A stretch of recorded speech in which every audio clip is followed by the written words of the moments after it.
Hi, everybody. Hello. So, welcome to 2023. So, this is going to be a big year, and we're starting this year off with some planning and how to make sure that you're getting your quality area 7 up to date and making sure that you've got all the plans in place. Now, bear with me while I share my screen so that I can talk through the presentation without missing a beat. That's my new kitten. Now, I'm going to leave him here. So look, I'll just put him here with me. He's been all sorts of trouble. But anyway, so this is Alfie, everybody. Say hi, everybody. Okay, so today we're talking about planning. Oh, he's going to be annoying. So hopefully you'll get to watch him grow. He might just sit there now. All right, so today we're talking about planning for success and how you can set some goals and set some timeframes and do some research around what that looks like for you. All right, so we do know that success is different for everybody, and we know that setting goals is really what you need to do in order to plan for your success and what that success looks like for you. So firstly, I'll tell you a little bit about me. So my name's Jodie Signorino, and I'm a governance and leadership advisor, and I focus and specialise on family daycare, although I do work for the peak bodies, and I do a range of service types, OSH, long daycare, those sorts of things. But my passion genuinely lies in family daycare.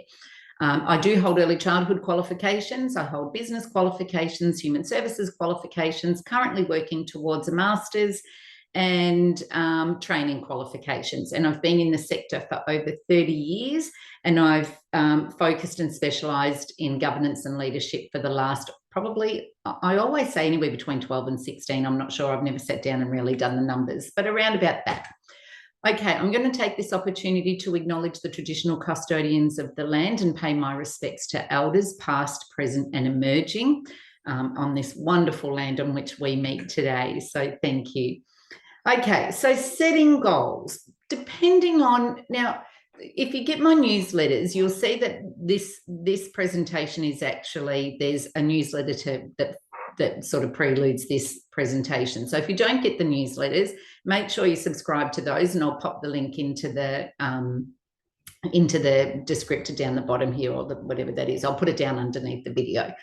Okay, so there's a range of things, and I'm saying because it is the beginning of the new year, you may have finished last year with I wish that didn't happen. I wish I didn't do that. I wish I could have done that better. So they're the feelings that we're going to try and draw on, and the thoughts we're going to draw on for your current, moving forward, your current improvement plan. So what was that?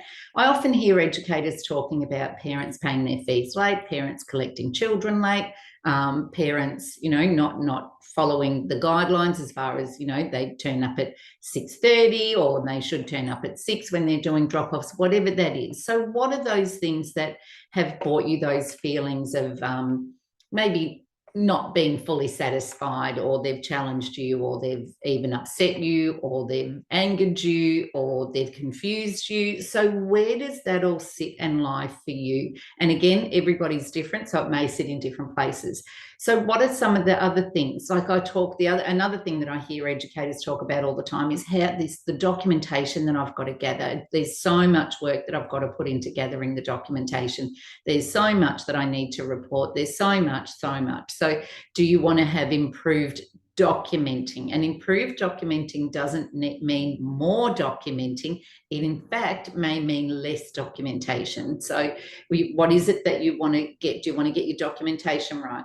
Do you want increased professional practice? A lot of things, the reason why I say this one, we get a lot of educators that say to us they feel really disrespected by families, that families aren't really following the program rules, that families don't take them as a professional, that families just seem to talk down to them or show a lack of respect, those sorts of things. So do you want increased professional practice? Do you want a better fee structure? We talk a lot in JPS around fees, particularly with educators and service providers. Service providers do set the standard. Now, if you are unclear about the fees, there is a CCS video on the YouTube channel, on this channel, So jump on and have a look at that one, and that might even answer some questions around fees if you do have. But there is always opportunity for you as a family daycare educator to update your fee structure, to have a look at that, to make sure that's okay. Now, just bear in mind, though, any fee structure that you decide as an individual business owner, you also need to have that approved with the service that you're registered with, so that it does meet the services approval and it does meet the CCS requirements. And you may want to plan for more professional development. Often with family daycare educators, we see that you guys do leave yourselves last, and you do probably not invest in yourselves as much as you could be doing. So what does that look like for you? Would you like to attend the conference? Would you like to do, I don't know, take on an additional qualification? Would you like to just do a range of short courses? Would you like to do a range of seminars? So what does that look like for you, and how can you achieve that? So there's some of the goals that you may be wanting to set this year, depending on how you finished off your last year. So again, reflect on where you weren't really fully satisfied, reflect on where you were maybe challenged or cross and those sorts of things, and think about what that looks like. And these are just example goals. You may have all different kinds of goals that you want. So what's the objective of setting these goals? The objective of setting, if we talk about your fee structure, or if we talk about pick up and drop off and those sorts of things, often the objective there is to educate families so that they actually know what you're doing. In many cases, when we see where educators are feeling disrespected or families are taking advantage, maybe, we often see that families really see educators as babysitters, and that's no fault of their own. That's because they're really unsure sometimes about what we do. So you may need to have an educational program in place, and that's not difficult. I'm pretty sure there's also a video on this channel around developing a parent ed program. I'm going to jot that down just in case. So a parent ed program, and I will make a video if there's not. So a parent ed program, it's very different to the educational program that you have for children, obviously. It's more around information sharing and asking certain questions at certain points in time, and then filling those gaps for parents. But it is about being deliberate. And a lot of what we're talking about today is about making a conscious decision and being very deliberate about that.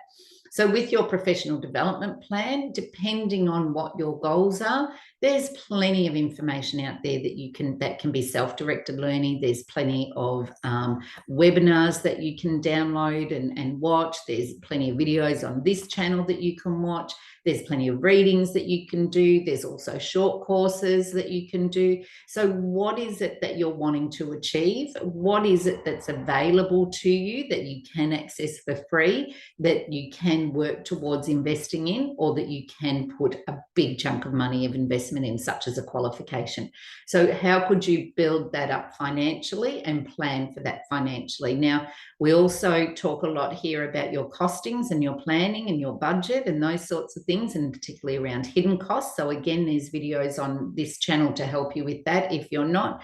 And you want to make this a financially viable business for you. So that's why I always recommend you watch the costings and the budget video as well. And to be financially viable, and if you do want to do any professional training or seminars, or you want to go to a conference or whatever that is, then you've got a budget for that so that you can actually afford to do that, and that your business is paying for it. It's not coming out of your pocket, so to speak. So that's what we want to move into. So depending on your goals, then we would set your objectives. So if your goal is, as I said, for parents to recognise the role that you play as an early childhood educator, then your objective is to educate families. So then we need to start setting some time frames and developing your plan around that. So you may, around fees and those sorts of things, you may decide, well, a parent ed program, it's not just going to be one conversation with parents, it's an ongoing conversation with parents. So you may decide to release fee information in January, then you may decide to release some further a fact sheet maybe in February and something else in March. So what are those time frames that you're going to be putting in place? If you want the conference, when is the conference? How much do you need to put aside for that conference? If it's something else that you've decided you want to do, you want, I don't know, you want to change your fees, You want to look at that. Well, when can you do that? You can't just wake up tomorrow and say, hey, everybody, I'm going to change my fees. So what does that look like for you? How are you going to put that in place? How are you going to inform educators, families? How are you going to negotiate any kind of changes to your fees with your service provider? So all those sorts of things. So it's time to start planning out and be really realistic with your planning. So think about, if can I achieve that in 3 months? Can I achieve that in 6 months? What if would that be a whole 12-month cycle even? So some things can go and go and go. And when you're making your goals, if you've got a really big goal, then obviously that may need a lot longer, and then you would break that down maybe into smaller goals so that it is achievable. One of the things about planning and developing your goals for the year is making sure that you do have achievable goals, because otherwise it's always that pie in the sky kind of stuff. So let's just say you want a new outdoor equipment or a new something. So you want to spend $2,000, what you want on the outdoor program so that children can climb, or you've got a sandpit or whatever that is. So you know that it's going to cost you about $2,000. Do your research around whether you can build it yourself, whether you've got the capabilities of doing something like that, depending on what you want. Are you going to buy it secondhand? Do you need softfall? Does it meet the regulatory requirements? Is it really age appropriate for the children in your program that you provide care for? Because children will change. So don't just do it based on the current cohort that you have. Children will change. So what's the research behind that? Then you've got to put those timeframes in place. So let's just say it is a $2,000 piece of equipment that you're looking for. Some people can come up with $2,000 like that. Some people need to budget for that and what that looks like. So realistically, what can you put aside for what we call that capital growth? What can you put aside for your capital growth, and what would that look like every month? So that goal of achieving the outdoor equipment, that may be a 12-month goal, but at every 3 months, every 1 month, whatever that is, your achievable goals are, well, I've got to make sure that I put aside X amount of money this month. So that will see you moving towards that. And I always say for capital growth, get a separate bank account so that it's not touched and it is secure if you can do that. And then have a look at the resources. You may find somebody who can help you with that. You may find your service provider can give maybe additional fees or additional a casual rate maybe, and you might be home on a Wednesday and you're not offering any care, but once every couple of weeks you might offer a casual day, and that casual day can help you achieve those goals faster because you've increased your income over that month or whatever that is. So there's many resources that you can utilize depending on your goals to move forward. So make sure with this, when it comes to the research and when it comes to the costings and all those sorts of things, you've got plenty of supports that are available to you as a family daycare educator. Your service provider is always your first point of call. So if you are looking at increasing your professional development, if you are looking at developing an educational program for families, if you are looking at an outdoor equipment or anything like that, go to your service provider, and they really should be able to help you develop a budget. They really should be able to help you access resources. They may even pay for some training for you. They may all subsidise it or something along those lines. So always go to your service providers first. There's a lot of information if you are members of the Peak Body, so go to the Peak Body. There's, like me, if you're doing self-directed learning, you can always get in touch with me. You can have a free 30-minute consult with me, and I'll put the link in here also. So make sure that you take advantage of the information that's on there. There's a lot of newsletters that you can subscribe to, the department. There's a lot of Early Childhood Australia's got excellent resources that you could maybe resource. There's a Sequa. So there's a whole range of ways that you can access information and resources.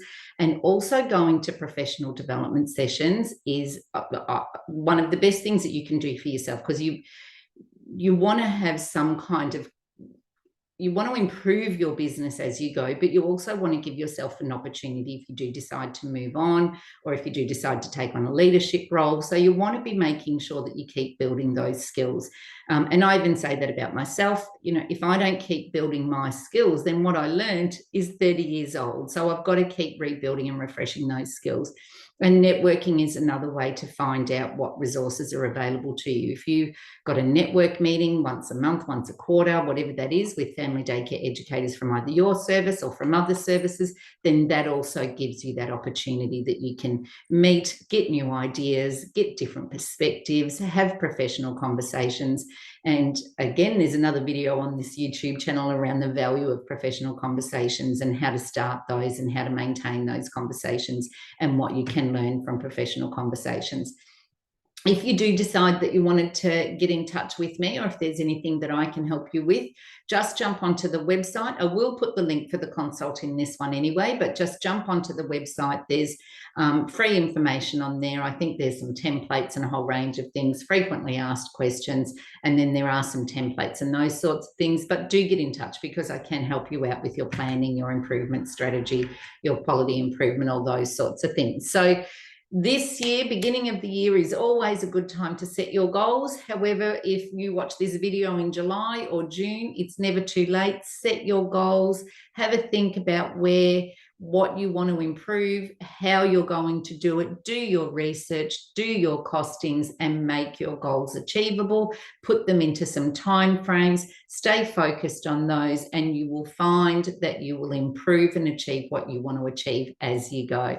So glad to be back in the new year, everybody. Enjoy the rest of your week, and I will see you next week for another training. I'm not sure what we're going to be doing next week. I will have a look at the parent ed, because as I was working with families, and then I was running services, and as a regional manager, and even now as an advisor, I often say that the parent ed program that you put in place is key to getting parents on your side, so to speak, to getting parents understand the role of what an educator does, to understand early childhood development, to understand your obligations as far as the framework and legislation and those sorts of things. And it doesn't have to be hard. Everything I do, I try to make it so that it's not hard for you. It makes your life easier. And again, that's talking about documentation. I know a lot of educators feel overwhelmed about the documentation, but there are ways that you can gather authentic documentation without it being overwhelming or overloading for you. All right, enjoy your day. Get in touch if need, and I will see you next week. Take it easy. Bye.